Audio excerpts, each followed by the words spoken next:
Bueno, buenas noches, ¿qué tal? ¿Cómo están? Vamos a empezar la revisión de la última de las semanas y vamos a ir a los ejercicios para poder revisar, ¿no?, estas últimas semanas.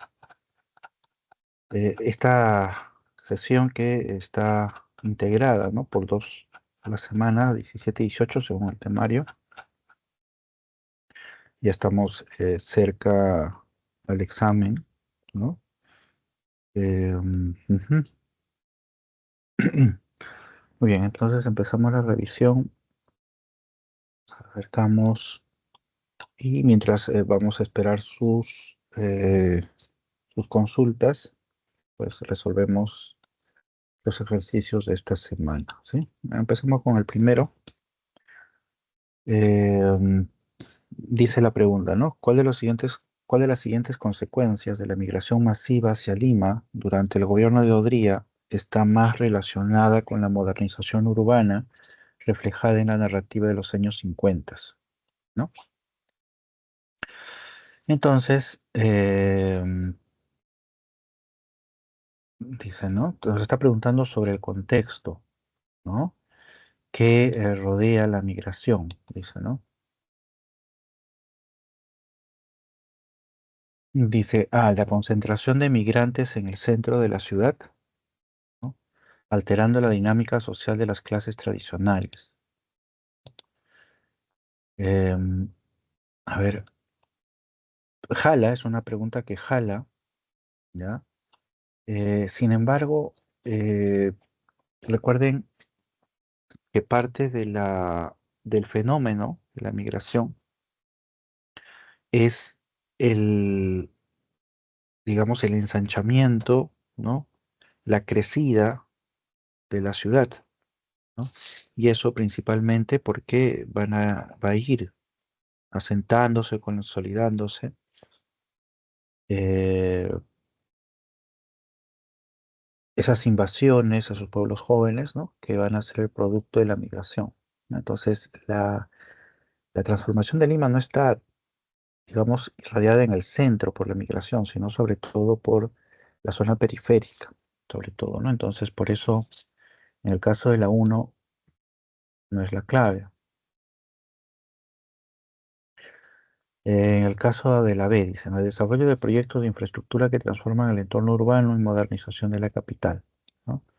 Claro, esto es correcto, ¿no? Porque durante el gobierno de Odría se desarrolla una intensa construcción de unidades vecinales, ¿no?, de barrios, ¿no? Y eso va a contribuir también con el movimiento social que provoca la migración, ¿no? Entonces, y ese es el producto del fenómeno de urbanización, ¿no?, que propone eh, Odría, ¿no?, el gobierno de Odría.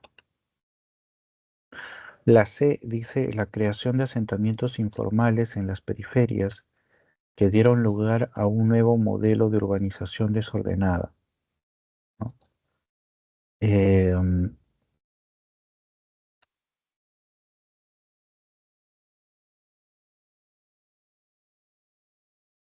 claro, esto podría ser cierto, ¿ya? Eh, pero acá nos pone un ingrediente, ¿ya? Es decir, no nos habla solamente de las consecuencias de la migración, ¿ya?, sino que qué consecuencias se relaciona con la modernización o urbanización de Lima, ¿ya? Entonces, la creación de asentamientos humanos o asentamientos informales en las periferias, ¿no?, que dan luego lugar a un nuevo modelo de urbanización desordenada, podría decir uno, es verdad, ¿no? Es parte del fenómeno de la migración, pero ese fenómeno en especial no es un síntoma de la modernidad, sino todo lo contrario, en realidad, ¿no? Porque invoca el caos, el desorden, ¿ya? Entonces, ese es el motivo de por qué esta alternativa, ¿no?, no es la clave, ¿no? Luego la D dice el desplazamiento de clases medias hacia zonas marginales en busca de nuevas oportunidades laborales.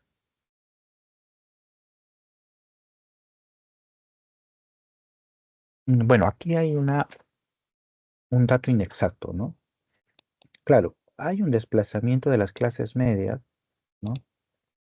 Eh, pero no hacia las zonas marginales, mucho menos en busca de oportunidades, ¿no? ¿No?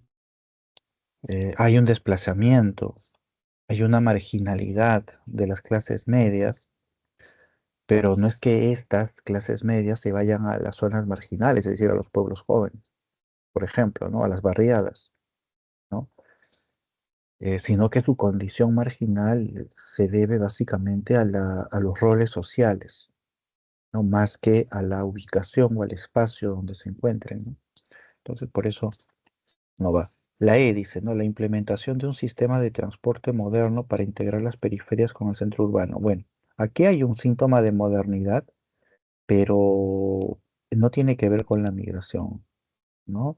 El transporte moderno tiene que ver más simplemente con la estructura, el modelo social, pero no está marcada como consecuencia de la migración, ¿no? Una consecuencia,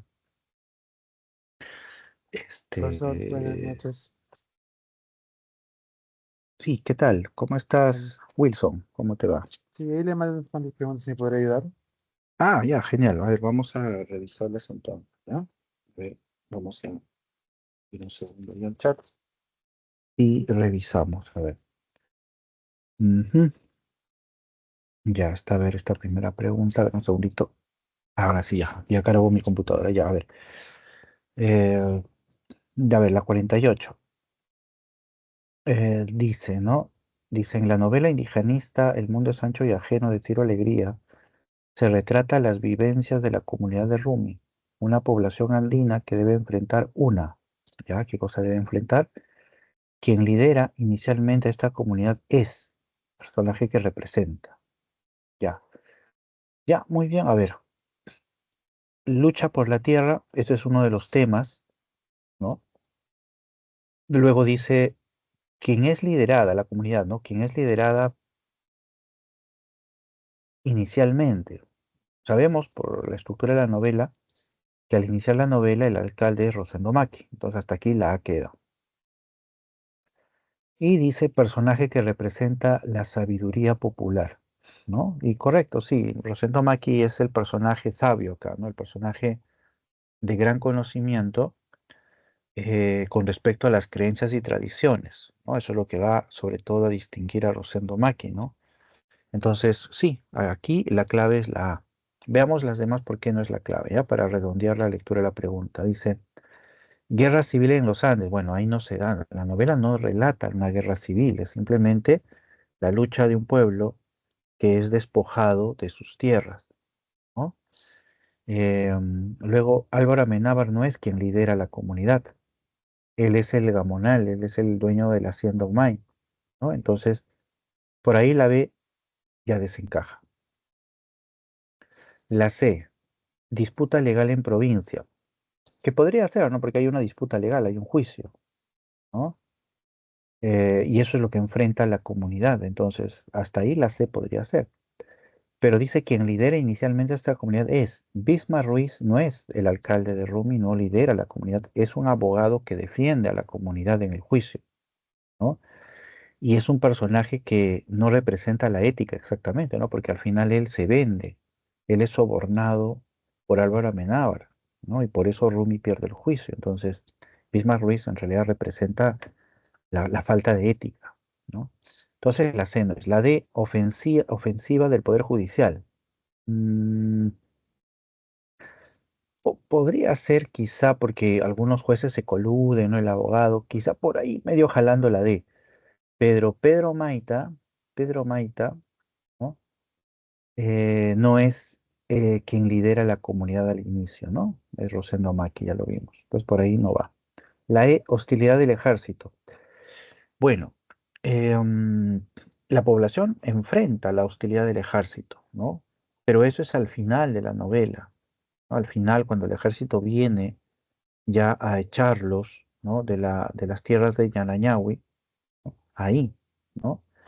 Y bueno, en ese momento alcalde es Benito Castro, pero no concuerda aquí porque la pregunta dice quién lidera inicialmente. Benito Castro es el último alcalde de Rum. o sea, no el que está al inicio, digamos, ¿no? Entonces no va. Entonces, por eso la clave es la A. Muy bien. A ver, vamos con la siguiente. No sé si hasta ahí hay alguna, pero si tienes alguna pregunta, por favor, interrúmpeme, no hay ningún problema. ¿Ah? No, profesor, todo claro en ese momento. Listo, vamos con la 49. Dice, siempre leyendo el enunciado primero, ¿no? A partir del fragmento del cuento Los gallinazos sin plumas de Julio Ramón Ribeiro, reconozca una de las características del relato. ¿Ya? Una de las características. No me dice si es tema o es forma. A ver, vamos a ver primero el fragmento.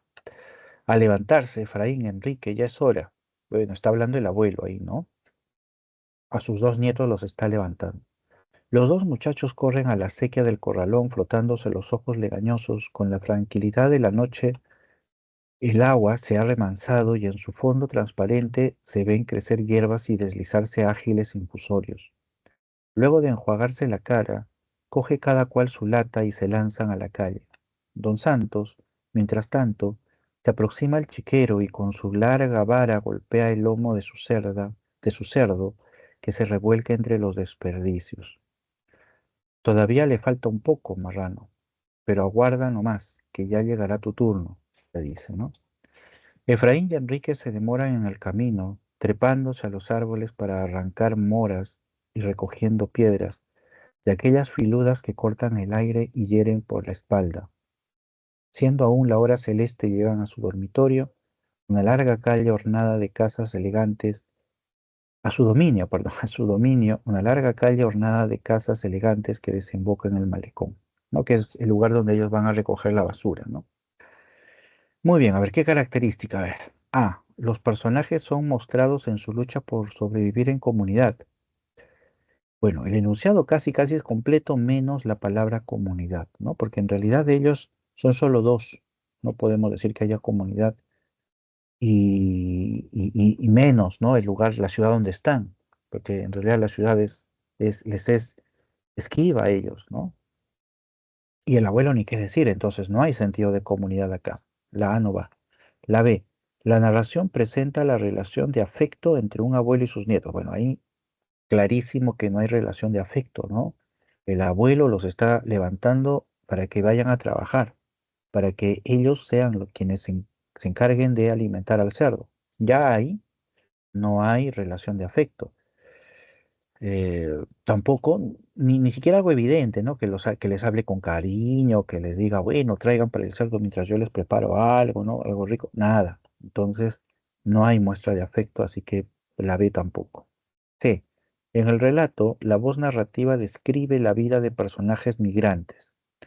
Hasta acá, hasta personajes la sé bastante bien, pero migrantes no, porque los niños no son migrantes.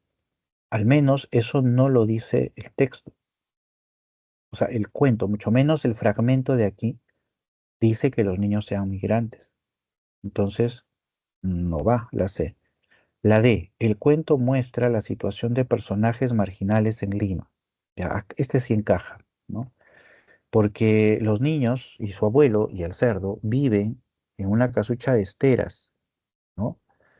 Eh, por una zona, creo que es por la playa, o sea, por los muladares, por donde están los basurales, por ahí viven, ¿no? Entonces, es una zona marginal, ¿no? Y ellos mismos son marginales, porque son excluidos, ¿no? Por ejemplo, ahí el relato termina cuando ellos están yendo hacia las casas del malecón, eh, que es donde ellos van a conseguir la comida del cerdo, ¿no? Ellos lo que hacían era ir y coger las bolsas de basura, ¿no? Y arrancarlas, ¿no? Abrirlas y de ahí obtener el alimento para el cerdo, ¿no? Entonces, y luego salían las sirvientas y con sus escobas pues les daban de golpes, ¿no? O mejor dicho, los perseguían, entonces los echaban. Hay entonces una idea de marginalidad ahí, entonces la D sería la clave. Vamos con la E.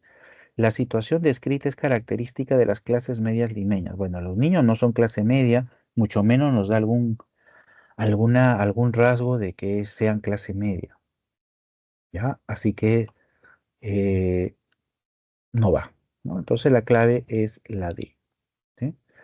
Muy bien, a ver, vamos con la siguiente pregunta. A ver, ahí. Ujú, muy bien. Buenos días, Melody. Roxana también se está integrando. Muy bien. Estamos resolviendo unas preguntas de Julián y luego sigo con las preguntas que has pegado ahí, Melody. Dime, Roxana. Ah, ya. Ahí vi tu mensaje. Me puedo ir con la pregunta 8 ya. Entonces voy a ir en ese orden según como han planteado ustedes sus inquietudes. Ya. Entonces termino con la pregunta de Wilson. Luego voy con las dos preguntas de Melody y resolvemos la pregunta 8 de esta semana. ¿Ya? Entonces vamos a ver con este otro bloque. A ver, pregunta 50 sobre los ríos profundos. Dice, en el fragmento citado de la novela Los ríos profundos de José María Arguedas, el protagonista Ernesto, un adolescente, expresa en su narración una característica central del libro, ¿no? Indique cuál es esta. A ver, el fragmento dice, el puente de Pachachaca fue construido por los españoles, tiene dos ojos altos sostenidos por base de cal y canto tan poderosos como el río. Los contrafuertes que canalizan las aguas están prendidos de las rocas y obligan al río a marchar bullendo, doblándose en corrientes forzadas. Al atardecer, el agua que salta de las columnas forman arcoíris fugaces que giran con el viento. Yo no sabía si amaba más al puente o al río, pero ambos despejaban mi alma, la inundaban de fortaleza y de heroicos sueños. Se borraban de mi mente todas las imágenes plañideras, las dudas y los malos recuerdos. Y así, renovado vuelvo a mi ser, regresaba al pueblo, subía la temible cuesta por pasos firmes, iba conversando mentalmente con mis viejos amigos lejanos, don Maiwa, don Demetrio Pumalli, don Pedro Kochki, que me criaron, que me hicieron mi corazón semejante al suyo, ¿no? Muy bien, a ver. El protagonista reconoce su afinidad con el mundo andino. Podría ser, porque se está identificando con el río, cuando dice, yo no sabía si amaba más al puente o al río, por ejemplo, ¿no? O más abajo cuando dice, y así renovado vuelvo a mi ser, regresaba al pueblo, es decir, le da esos recuerdos, lo llevan a su pueblo. Entonces, la A parece ser la clave. Vamos con la B. El personaje Ernesto tiene conflictos con los campesinos andinos. Eso no se describe acá. ¿No? No se describe acá. A lo largo de la novela hay algunos pasajes donde sí hay un conflicto, ¿no? Por ejemplo, cuando en uno de los viajes, cuando con su padre tienen que salir huyendo de un pueblo porque este, creo que los tratan mal o ¿no? O con mucha desconfianza y ellos terminan huyendo. Entonces, ahí, pero en el fragmento no está, ¿no? Más bien está recordando el pueblo, ¿no? Entonces, la B no. C. La narración expresa los rasgos psicológicos del personaje. Eh, mm, no, no porque se puede interpretar, o sea, si yo veo desde una perspectiva psicológica, podría extraer, ¿no? Algunas ideas como, pero es la mirada, ¿no? Pero el texto en sí no está explorando la conducta del personaje, sino está mostrándonos su comprensión de la realidad, o su comprensión del mundo, ¿no? No nos está brindando una exploración psicológica con respecto a su conducta, sino él contempla el puente y el puente le da esa identidad a él, ¿no? Se identifica con el puente y lo lleva al recuerdo del pueblo. Entonces, más que psicológico, es simplemente un acto ahí rememorativo de identificación. Entonces, y además dice los rasgos psicológicos. O sea, no da para tanto el fragmento, ¿no? Entonces la C no va. La D, la historia relatada manifiesta la tristeza adolescente de Ernesto. Bueno, no está tan triste en realidad, ¿no? Porque está recordando, ¿no? Se siente, por eso dice, yo no sabía si amaba más al puente, o sea, se siente, digamos, fortalecido, ¿no? Y más abajo dice, renovado vuelvo a mi ser, o sea, por el contrario, hay un sentimiento como de vitalidad, ¿no? Como de fuerza, entonces, no parece que esté triste. E. Los soliloquios de Ernesto muestran su identidad como un indio, ¿no? Bueno, Ernesto no es un indio, eso hay que tenerlo claro, ¿ya? Ernesto es un mestizo, ¿ya? Es un mestizo, ¿no? Entonces, de ahí ya la E no va, ¿no? Entonces, la clave que queda es la A, ¿no? Ujú. Profesor, Sí, escucho. soliloquio se refiere al monólogo, ¿no? Em, ya, hay una pequeña diferencia. El monólogo, ¿ya? Es, por ejemplo, yo puedo tener un auditorio, ¿no? Pero yo hablo, ¿no? Hablo y hablo y es un monólogo, ¿no? Es decir, yo soy el único que habla, por decir, ¿sí? Eh, en cambio, el soliloquio, ¿ya? Tiene una particularidad que lo distingue del monólogo, y es que el soliloquio, a diferencia del monólogo, es a solas, o sea, estrictamente a solas, y es un tipo de reflexión, ¿no? Es como si, por ejemplo, en una clase, ¿no? En una clase yo hablo a los chicos, les muestro, ese es un monólogo, yo monólogo, porque yo hablo nada más, ¿no? Y hablo, dicto, ¿no? La clase. Pero un soliloquio, para empezar, es básicamente reflexivo, es hablar conmigo mismo. El monólogo yo estoy hablando con otro, yo estoy hablando con otro, pero yo soy solo el que hablo. Monólogo. Diálogo es cuando los dos, dos, logo, hablan. En cambio el monólogo, yo solo hablo y el otro me escucha. En cambio el soliloquio, yo hablo conmigo mismo. Es una reflexión. ¿Sí? ¿Me dejo entender ahí? Entiendo, profesor. Profesor, también tengo una pequeña duda en ese fragmento. Siempre en los Sí. temas se menciona el desarraigo cultural, pero no encontré un texto que me haga evidencia. ¿Acá hay indicios de eso, profesor? Ya. Al recordar al sentirse de vuelto a mi ser, a su raíz, recordar eso, profesor. Ya. Primero entendamos qué es la palabra desarraigo. ¿Ya? El concepto base de desarraigo es ser arrancado desde la raíz, ¿no? Cuando yo tomo una planta y la arranco así, le saco de la tierra, me llevo sus raíces, eso es desarraigar la planta, ¿ya? Eh, en estos términos culturales, ¿no? Por ejemplo, desarraigar tiene esa connotación, pero en el ámbito cultural. Desarraigar es cuando la persona, como si fuera una planta, pierde su contacto con su origen, con su cultura, con aquello que le da fundamento, ser e identidad, como la planta. O sea, la planta ¿de dónde se nutre? Se nutre de la tierra. ¿Y qué es lo que le permite nutrirse a la planta? Pues la raíz. Entonces, si alguien le quita la raíz a la planta, se desarraiga la planta porque ya no puede tomar sus alimentos de la tierra y entonces la planta se muere. Deja de ser planta, se muere. Lo mismo le sucede al ser humano. El ser humano, cuando pierde su entorno, su ámbito, puede ser tu familia, puede ser tu pueblo, puede ser tu comunidad, cultura, de igual como una planta nos marchitamos, porque perdemos aquello que nos da vitalidad, aquello que nos nutre, las creencias, las costumbres, las personas, el entorno, ¿sí? Entonces, yéndonos ya a la novela, el tema de desarraigo en el personaje de Ernesto se presenta porque Ernesto siente que su mundo, el del padre, el de la comunidad donde un tiempo vivió, la naturaleza, los está perdiendo. Porque Ernesto vive en una realidad violenta, agresiva, eh, donde prima la explotación, el abuso, la marginación, la discriminación, la muerte, la violación. Eso es lo que, por ejemplo, Ernesto experimenta en el colegio.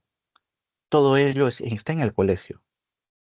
Y entonces cuando Ernesto es abandonado, no abandonado, sino dejado por su padre en el colegio, porque su padre tiene que irse a trabajar, Ernesto siente el desarraigo, es decir, la pérdida de su mundo, del contacto con su mundo.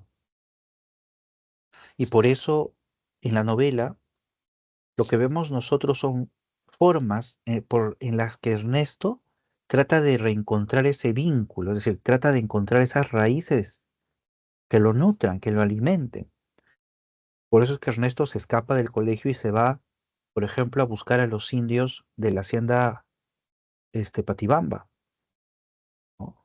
Porque él tiene en la mente a esa imagen de los indios que él conoció en la comunidad, ¿no? La imagen de Demetrio Pumalli, de Pedro Kochki, etcétera. Pero él va a la hacienda y se topa con indios totalmente diferentes, taimados, celosos, desconfiados. Y Ernesto entiende que a esos indios los han maltratado tanto que los han convertido en esos seres. Y entonces Ernesto luego va, y porque Ernesto ahí no encuentra pues ese mundo que lo nutre. Entonces luego Ernesto se va a donde a las chicherías, ¿no? Que son esos lugares donde los viajantes van a descansar, a comer, etcétera, ¿no? Son lugares de paso. Y Ernesto va ahí porque quiere encontrarse precisamente con esos colonos, con esos indios viajantes, pero no los encuentra. Solo encuentra a los músicos. Y es precisamente con los músicos con los que Ernesto encuentra ese vínculo, ¿no? Porque con la música él empieza a recordar, así como en el fragmento que hemos visto, él al observar el río Pachachaca, vuelve a encontrar ese vínculo, ya no solamente con la persona, sino con la naturaleza. Y esa visión del puente y del río lo hace recordar la comunidad donde él creció. Y eso nuevamente lo nutre y le da fortaleza, ¿eh? O sea, trata de recuperar sus vínculos con su cultura, con sus orígenes, porque siente que los está perdiendo. Eso es, el desarraigo es ese sentimiento de pérdida, ese sentimiento de extinción del origen, porque cuando perdemos eso, dejamos de ser nosotros, igual que la plantita no empieza a morir. Entonces, eso es lo que describe el concepto de desarraigo, la pérdida de nuestro origen, de nuestra identidad, de nuestra tradición, de nuestra cultura, de lo que somos. Es un concepto que es cercano a lo que podríamos llamar alienación, ¿no? Alienación, ¿no? Sí, no sé si me dejo entender ahí. Sí, profesor, gracias. Ujú. Muy bien. Creo que había una pregunta más, ¿no? Abajo, ya la última pregunta dice, en el caso de este bloque, ¿no? Luego vamos con el siguiente. El indigenismo fue una corriente artística literaria desarrollada a partir de los años 20 del siglo pasado. La crítica reconoce a Ciro Alegría y José María Arguedas como los exponentes centrales del indigenismo. Indique uno de los aspectos propiamente indigenistas de la narrativa de Alegría y Arguedas. Ya, propiamente indigenistas. A ver, escribieron sus novelas y cuentos utilizando exclusivamente la lengua quechua. Eh, Eso solo lo podríamos mencionar con respecto a Arguedas. Es más, ni siquiera con Arguedas, porque, bueno, Alegría escribe básicamente en castellano. Por ahí algunas expresiones quechua, pero básicamente en castellano. Y Arguedas escribe también en castellano, ¿no? Claro, tiene como base el quechua, ¿no? Etcétera, pero el castellano es lo que prima en la literatura indigenista. B. Retrataron de manera idealizada y romántica la vida del campesino peruano. Bueno, esto es totalmente lo contrario del indigenismo. El indigenismo lo que busca es una descripción realista del indio, ¿sí? Del indígena, del campesino, realista. Eso quiere decir objetiva, no idealizada, mucho menos romántica, ¿no? Entonces, la B no va. C. Describieron el enfrentamiento entre las sociedades indígenas y la capital. Bueno, la temática básica del indigenismo es la lucha de la comunidad, ¿no? Y el hacendado. Esa es la temática básica, ¿no? En el caso de los ríos profundos, claro, no hay exactamente un conflicto así directo, pero está, ¿no? Porque ahí también está la hacienda, el conflicto, ¿no? Con los campesinos, pero ahí prima más la idea de la identidad, ¿no? La identidad del personaje. Entonces, la C no va, y no va sobre todo porque habla de la capital. ¿no? En tal caso, la hacienda, por decir, ¿no? Ahí sí jalaría bastante la C, pero cuando dice la capital, ahí ya no es. D. Relataron los conflictos sanguinarios entre los mundos andinos y amazónico. El indigenismo se centra en el mundo andino, no en el amazónico. La E. Representan en sus narraciones la mentalidad mítica de la cultura andina. Ajá. Sí, la E, correcto, ¿no? Porque alegría trata de representar eso también. Cómo se construye o cómo se muestra ese mundo, esa concepción, ¿no? Del mundo que tienen desde lo mítico y lo religioso los campesinos, ¿no? Ya ni qué decir de Arguedas, ¿no? En los ríos profundos. Entonces, sí, hay un interés por representar la mentalidad mítica de la cultura andina, ¿no? Esa es la clave, ¿no? Correcto. Sí, no sé si hasta ahí hay alguna pregunta. Sí, profesor, gracias, muchas gracias. No, claro. Correcto. Muy bien. Vamos entonces con la siguiente. Ahí Roxana me escribió, pero no la veo, dice, no está compartiendo pantalla. Bueno, no estoy compartiendo pantalla porque son preguntas que están en el chat y no puedo compartir pantalla del chat. Entonces, bueno, y ustedes me pueden seguir por el chat también. Entonces, vamos. Luego revisamos la 8. Roxana creo que se desconecta, pero igual revisamos la 8. A ver, 50. El boom. Ya, dice, el boom llegó a Barcelona en 1967. Ya. El éxito de ventas de Cien años de soledad, desde su inmediata aparición ese mismo año, catapultó el fenómeno, haciendo que una palabra que hasta entonces no había trascendido los circuitos periodísticos académicos adquiriera entidad de marca de prestigio. El boom ya existe. Ya. A ver, ¿qué dice el enunciado? Dice, según el texto, una de las características del boom se relaciona con, a ver, vamos a ver. A. La publicación de las novelas de Gabriel García Márquez en diversas partes del continente americano y la península. Bueno, acá habla solamente de Cien años de soledad. El enunciado dice de las novelas, pero acá no habla de las novelas. Acá habla solamente de que el éxito de Cien años de soledad, pues, catapultó, ¿no? Se le dio el gran impulso a este fenómeno. Entonces la A no va. B. Un fenómeno comercial que tomó por sorpresa a los dueños de las editoriales y a los escritores de este grupo. Bueno, acá se describe un éxito editorial, ¿no? Porque dice, desde su inmediata aparición, ese mismo catapultó el fenómeno, haciendo que una palabra que hasta entonces no había trascendido, arriba dice, ¿no? El éxito de ventas, ¿no? Adquiriera entidad de marca de prestigio. Mm, Pero lo que no dice el fragmento es que los haya tomado por sorpresa a los escritores y a las editoriales y a los escritores de este grupo. A lo más de lo que habla es de los académicos. Es decir, el ambiente periodístico y académico bueno, no, ellos no le daban mucha trascendencia y de pronto vieron, ¿no? que Entonces la B tampoco porque acá habla de editoriales y escritores. C. Que la consagración de este grupo de escritores estuvo estrechamente vinculada con la publicación de Cien años de soledad. Ya, me parece que la C, porque eso es lo que dice el texto, ¿no? Que Cien años de soledad impulsa, o sea, le da, digamos, ese empujón poderoso, ¿no? Al boom para su consagración, ¿no? Y eso es lo que dice la C, ¿no? Parece que la C es la clave, vamos con la D. Dice, la repercusión que tuvo en la prensa española los hechos relacionados con la Revolución Cubana. Acá no se menciona Cuba, creo que para nada, así que no va. La E, el conocimiento privilegiado de los círculos académicos del real significado de una palabra hasta entonces desconocida. Ya, acá lo que me está diciendo en la E es que el círculo académico tenía conocimiento de ese término. Pero lo que dice el texto es lo contrario, ¿no? Dice que hasta ese momento, en el círculo académico periodístico, no había trascendido la palabra. Entonces es contrario a lo que dice la E. Entonces, la clave de las 50 sería la C, definitivamente.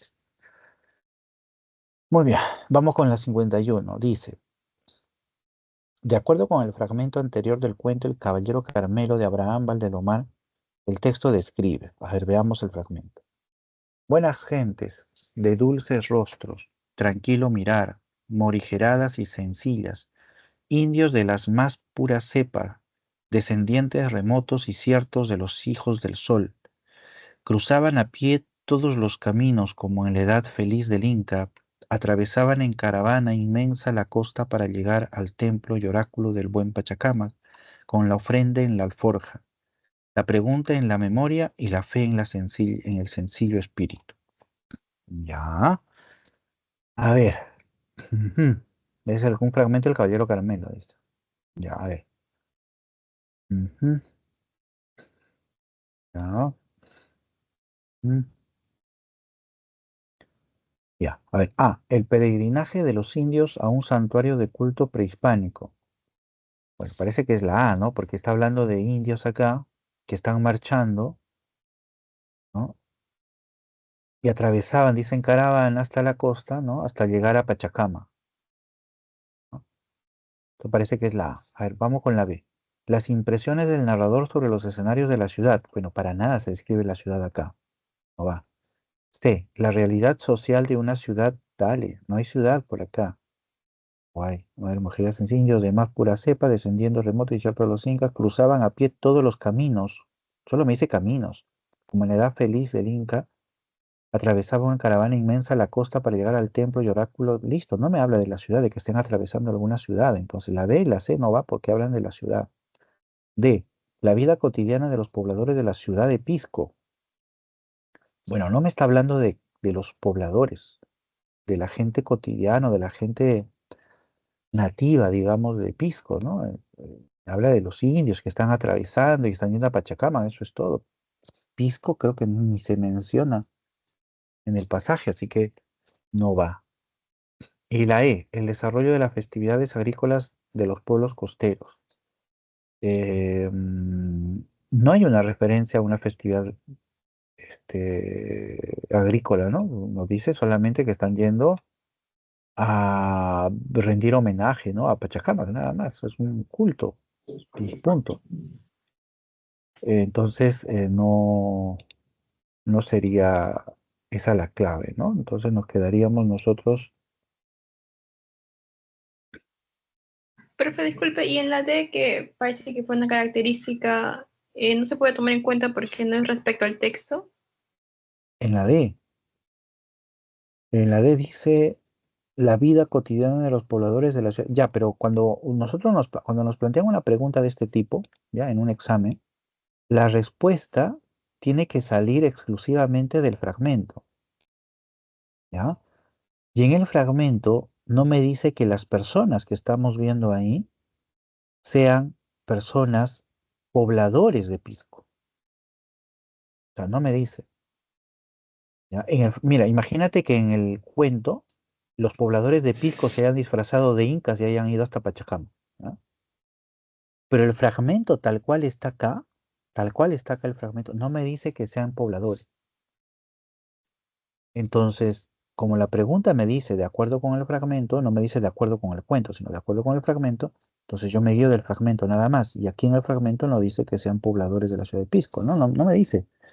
Buenas gentes, dulces rostros, tranquilo mirar, morigeradas, sencillas, indios, dice, de la más pura cepa, que decir, indios ¿no? de orígenes, ¿no?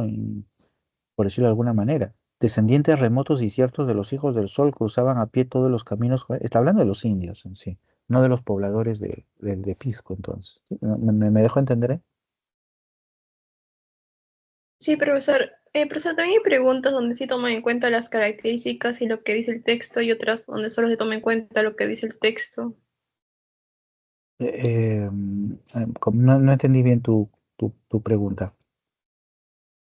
Os aviso preguntas donde te Ah, piden respecto al texto y alguna característica de la obra, pero hay otras preguntas donde solo te piden respecto al texto. ya, pero ahí hay que tener cuidado, ¿ya? En el primer caso, lo que nos preguntan es si en el fragmento que nos han dado, en el texto, por ejemplo, se encuentra alguna característica de la obra.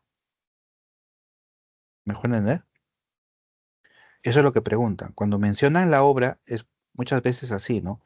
¿Qué característica de la obra, Los gallinazos sin plumas, se encuentra en el siguiente fragmento? Entonces, muchas veces se plantea así, ¿no? Pero siempre va hacia el texto.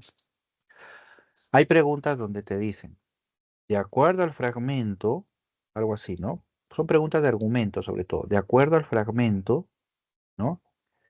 ¿Qué parte del argumento de la obra tal nos encontramos? Por decir, ¿no? Algo así.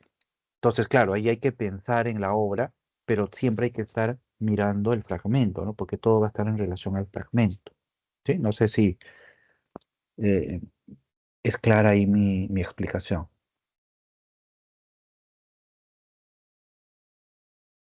Sí, ¿No? sí, profesor. Ya, muy bien. Vamos con la 52. La 52 dice, 20 poemas de amor y una canción desesperada del poeta chileno. Se observa la siguiente figura literaria, ¿no? ¿Qué figura literaria? Ya. A ver, vamos al... Pero, ya. A ver, acá han puesto las... Cuando hacen este tipo de preguntas, así, la verdad, yo no tengo ni que leer el fragmento, porque definitivamente está en las propias alternativas. O sea, no necesito leer el fragmento. No sé para qué poner el fragmento. Pero vamos, a ver, dice la A, como una flecha en mi arco, como una piedra en mi onda. Anáfora, no, porque es un símil. Me está comparando. ¿Cómo? ¿No? El símil compara y usa siempre este, vamos a llamarlo así, ¿Conector? conector. Sí, conector. ¿Cómo? Sí, Aunque se conector, ¿no? repite, como y como, igual es símil en la anáfora. Ah, tú dices por el como una flecha en mi arco, como una piedra en mi onda. Ya, a ver, vamos a tenerlo, pero según la definición, vamos a ver, me parece bien tu observación, ¿no? Por un como. eh, si no es la clave, sería porque en la anáfora dice, ¿no? Tiene que estar al inicio del verso. Y este segundo como está a la mitad del verso. Entonces ya no sería anáfora literaria, ¿no? Entonces, a ver, vamos a dejarlo ahí, ¿ah? B dice, fui solo como un túnel, de mí huían los pájaros. Epíteto. El epíteto juega con los adjetivos. Y aquí no veo ningún adjetivo, en tal caso solo, ¿no? Pero que brinda algún atributo, pero que funcione como epíteto ahí, no lo veo en realidad, ¿ah? Entonces, no, la B no va. El epíteto tiene que caracterizar un rasgo, o sea, un rasgo que nos distinga, ¿no? Acá está hablando de una situación, está solo. Entonces, no sería epíteto. C. Pero cae la hora de la venganza y te amo. Metáfora. La hora de la venganza. Mm, cae la hora de la venganza. Como metáfora. Sustitución. Mm, acá tengo una duda con la hora de la venganza. Me parece que no,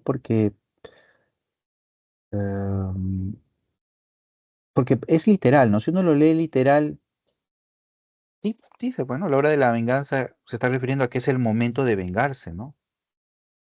O sea, es una expresión literal. No es como decir, eh, cuando dicen, por ejemplo, eh, en vez de, en vez de que digan, ya es anciano, va a morir, ¿no? Digan, ya llegó el atardecer de su vida, ¿no? Ya llegó el atardecer de su vida. Entonces, ahí atardecer habla de la ancianidad o el último momento de su vida. Ahí hay una metáfora. Pero aquí, la hora de la venganza alude a eso, o sea, a la hora de la venganza, que ha llegado el momento de la venganza. O sea, no hay un sentido figurado ahí. Entonces, no sería metáfora. La D dice cuerpo de piel de musgo, de leche ávida y firme.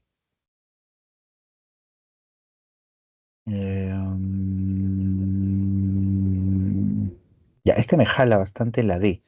La E dice, mi cuerpo de labriego salvaje te socava y hace saltar el hígado. Hipérbato, no, definitivamente no. ¿Dónde está el hipérbato?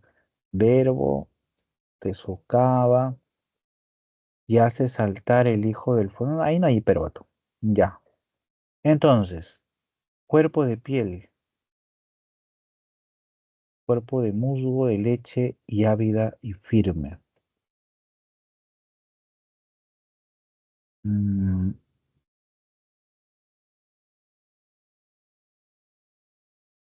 ujú.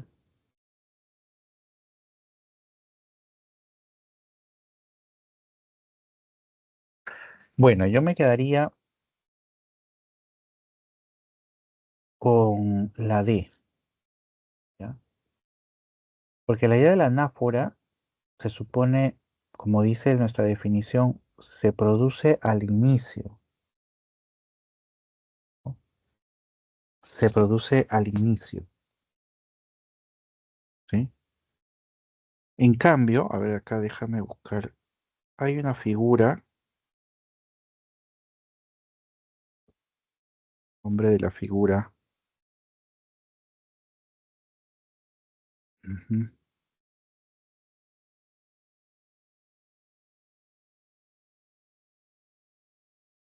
Creo que al inicio de cada verso. Sí, esa es la definición que usamos nosotros. Ujú.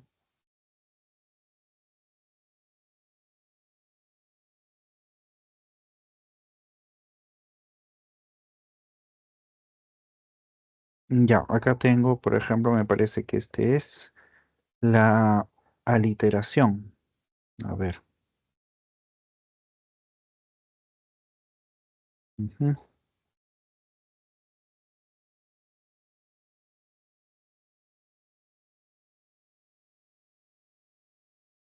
A ver por acá.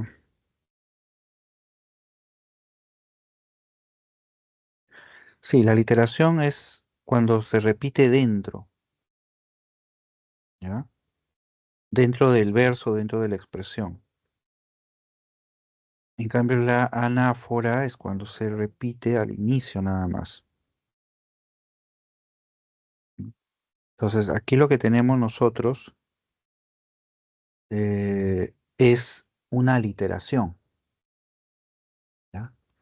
Y la anáfora, como dice el libro de la Pre, se produce al inicio nada más. O sea, el inicio de un verso y luego al siguiente verso empieza de igual manera. Ahí está la anáfora, ¿ya? En cambio, si como acá se repite dentro, ya no es anáfora, sino es aliteración, ¿no? Entonces, por eso no sería la A, sería la D en tal caso, ¿no? Porque ahí en la D, al hablar del cuerpo de piel de musgo, ya le está dando, o sea, no es que la mujer tenga musgo, sino que es una metáfora, ¿no? Que está aludiendo precisamente a su cuerpo, ¿no? De leche ávida, ¿no? Y firme, ¿no? Está aludiendo a una característica, ¿no? Su vitalidad, su poder nutricio, etcétera, ¿no? Entonces podría ir por ahí, porque tú tienes esto, ¿qué pregunta es? Dime. ¿Pregunta de algún examen de San Marcos o de la pre? Ha sido el simulacro de ayer, profesor. Ah, es el simulacro de ayer. Qué interesante el simulacro de ayer. Ujú. Bueno, la verdad, mm, la A, sí, yo lo veo bastante discutible. A ver, pero déjame ver un ratito el libro de la pre, ¿no? ¿Dónde los tengo? Por aquí. Ah, ya. Porque tengo acá una duda.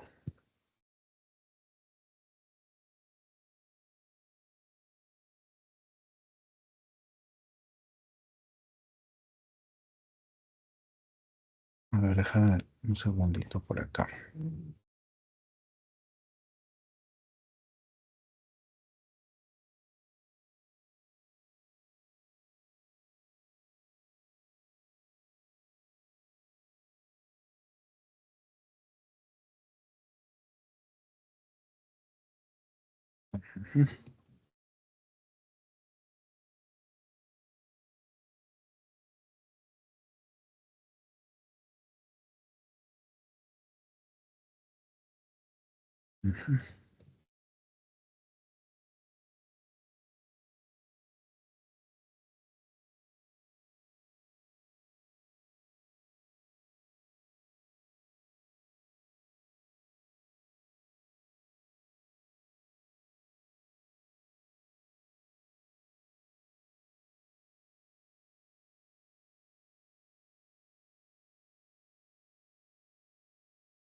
Y ya, ahora sí ya lo tengo claro, ya lo revisé.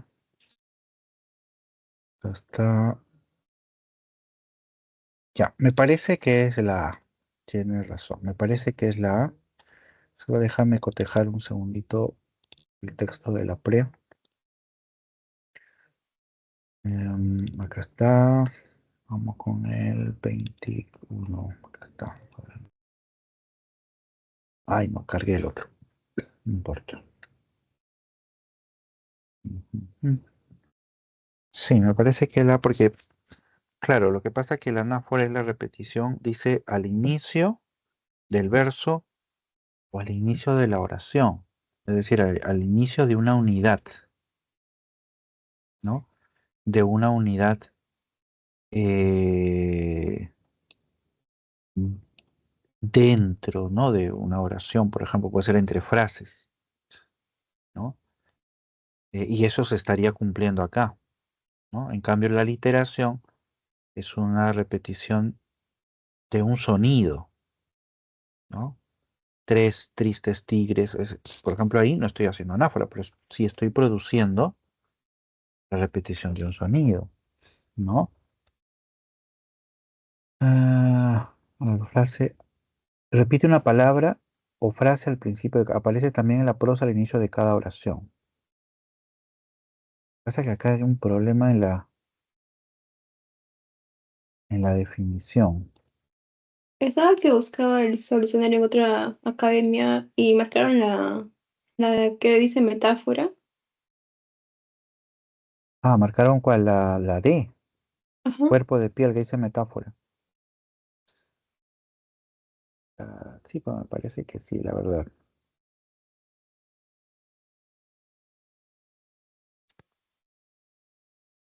Sí, vamos a seguirla con la D, porque si me ciño, por ejemplo, ahorita estaba revisando el texto de la pre,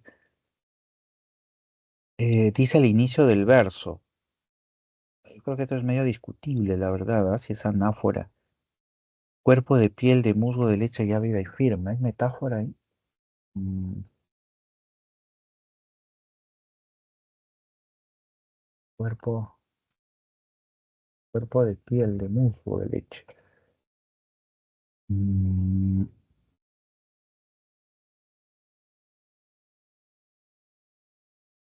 hay una figura ahí, definitivamente, porque su cuerpo no es de musgo.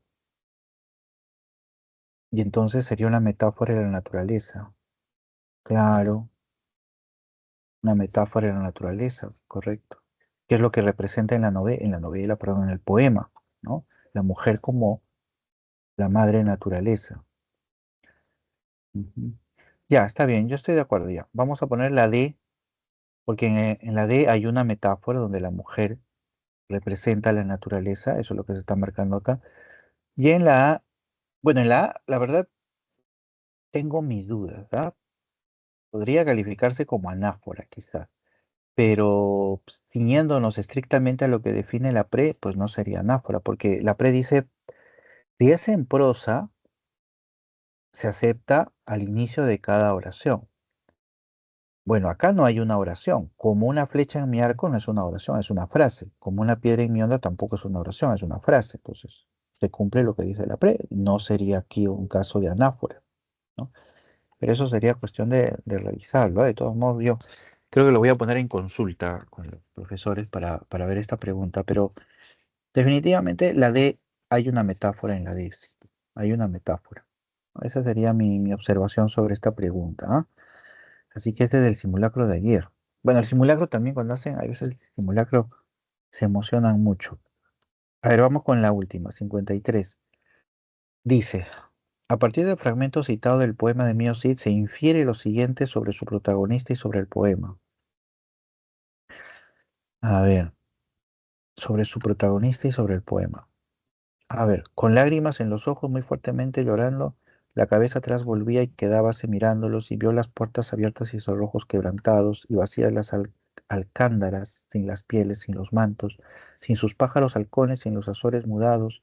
Suspiró entonces el Cid que eran grandes sus cuidados, habló allí como solía tan bien y tan mesurado. Gracias a ti, Señor Padre, tú que estás en lo alto, los que así mi vida han vuelto, mis enemigos son malos. Y ya. ¿El Cid sufre por la afrenta de sus hijas Elvira y Sol? No, porque en esta escena el Cid está marchando al destierro y la afrenta de las hijas es al final. Entonces no va. B. ¿El Cid va a encontrarse con el rey Alfonso para recibir su perdón en el segundo canto? Tampoco. Aquí el Cid está marchando al destierro. No es la escena del perdón, que está más adelante. La C. La escena narra el principio de un evento que es el destierro del Cid de su familia. Eh, Bueno, a quien destierran es al Cid, no a su familia. Su familia se queda. El Cid tiene que abandonar su familia, tiene que irse él solo. Entonces la C tampoco sería. La D, el Cid se siente aliviado por haber recibido la protección divina, por ello agradece a Dios. Eh,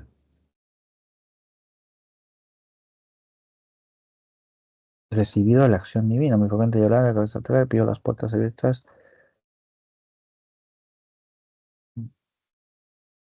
que eran grandes sus cuidados, habló allí como solía tan bien y tan mesurado. Gracias a ti, Señor Padre, tú que estás en lo alto, los que ya, podría ser, quizá. A ver, la E. La escena inicia en media res y el Cid sufre el destierro injusto que el rey le ha impuesto. Mm, la escena inicia en media res. Y media res es cuando algo se inicia a la mitad de la historia, ¿no? Pero la escena inicia en media res. La E no, no, no. El Cid no tiene esa estructura, el Cid es bastante lineal, el poema. No hay media res ahí. Así que no va.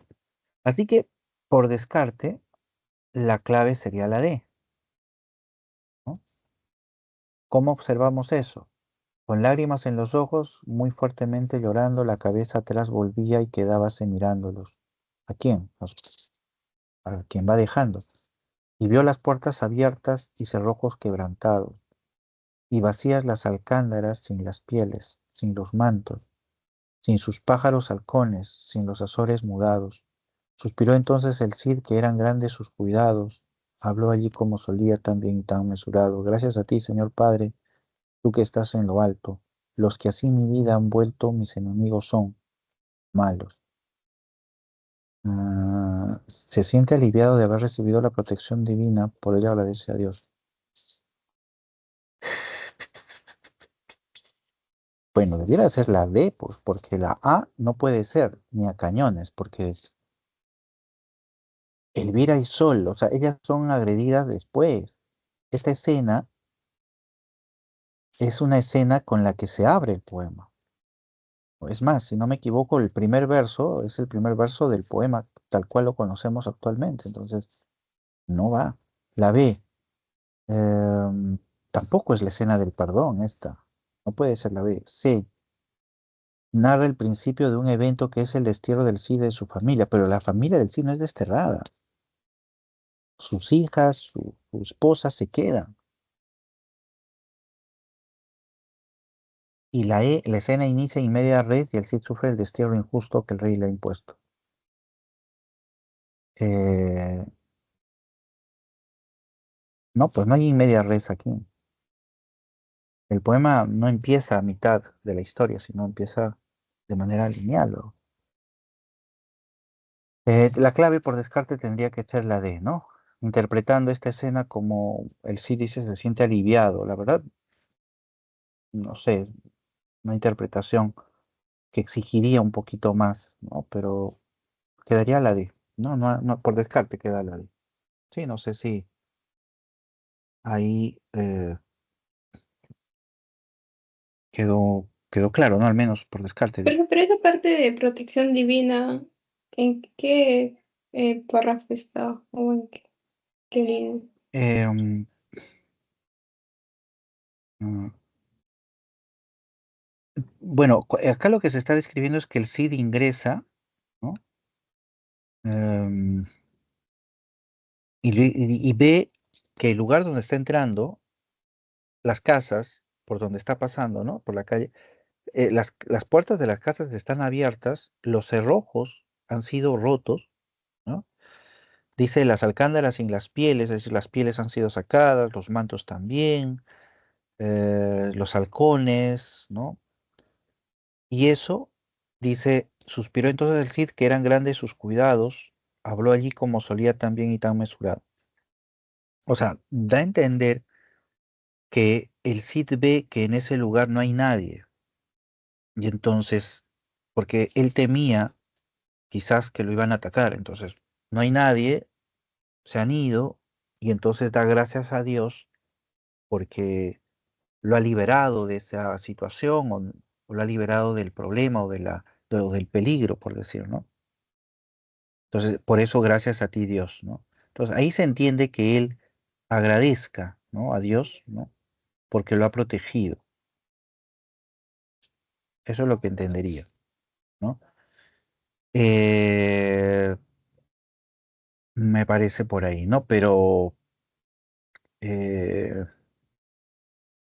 mm, me parece una pregunta muy específica. O sea, yo la pondría para los que van a la especialidad, ¿no? O sea, para realmente, porque se necesita un contexto mayor para poder entender esa escena y lo que está pasándole al Cid, ¿no? Así de buenas a primeras te lo ponen y te piden interpretar la emoción del personaje y realmente no, me parece que es una pregunta que se pudo haber mejorado un poquito más. Ya, vamos entonces a la pregunta última que me has puesto y ya con eso terminamos. Dice Profesor, cincuenta y eso yo le dos. había preguntado antes y, o sea, me dijo que era hipérbole, pero yo tenía duda con símil, creo, porque estaba el conector como. Y me Ya, hubiese mi duda, cuando hay dos que pueden ser, ¿cómo sé cuál prevalece? ya. A ver, vamos a ver. Dice, ya, sabemos que nos pregunta sobre el recurso literario. Una culebra ágil y oscura cruzó el camino dejando en el fino polvo removido por los viandantes la canaleta leve de su huella. Pasó muy rápidamente como una flecha negra disparada por la fatalidad sin dar tiempo para que el indio Rosendo Maki empleara su machete. Ya. Ah, metáfora. Ah, ya, dice recurso literario destacado en este momento para recrear una atmósfera de tensión. Ah, ya recordé ya la pregunta y el momento en el que te respondí, ya me acordé. Claro, eh, mm, acá tiene que ver con la idea de como una flecha negra disparada por la fatalidad, ¿no? A ver, voy a tener que leer todo esto. Metáfora indica de manera explícita que la culebra es una representación del mal. Bueno, las metáforas no son explícitas, son implícitas, entonces por ahí no va. B, hipérbole, exagera la velocidad con la que cruza la culebra por medio de la flecha. Eh, la pasó rápidamente como una flecha. Exagera la velocidad con la que cruza la culebra por medio de la flecha. Ya hay una hipérbole. C. Anáfora. Repite el inicio de una estructura sintáctica para intensificar el mal augurio. Pero no, la anáfora no tiene nada que ver con esa intención. D. Símil. Compara la rapidez de la culebra con una flecha disparada por la fatalidad. Ya. Esa es lo que te decía, ¿no? E. Hipérbaton. Altera el orden de los enunciados que narran el cruce de la culebra. Ya, eso no tiene nada que ver. Ya, entonces, la duda estaba entre la B y la D, ¿verdad? Ya. Entonces, acá lo que esa vez yo te decía era que en la pregunta no nos pide identificar la figura literaria nada más, sino nos pide destacar qué figura literaria contribuye a crear la atmósfera de tensión, ¿no? La atmósfera de tensión. Entonces, acá hay dos figuras, la interpreto así. Una que describe la rapidez de la culebra al compararla con una flecha, ¿no? Eh, pero ahí estaría predominando el símil, ¿no? Y luego tenemos la de donde tenemos la comparación ya de la culebra, la rapidez, con la flecha disparada por la fatalidad, o sea, toda esa idea. Entonces, yo me voy por la D, ¿por qué? Porque en el caso de la B, ¿ya? Digamos que hay hipérbole, ¿ya? Pasó rápido como una flecha.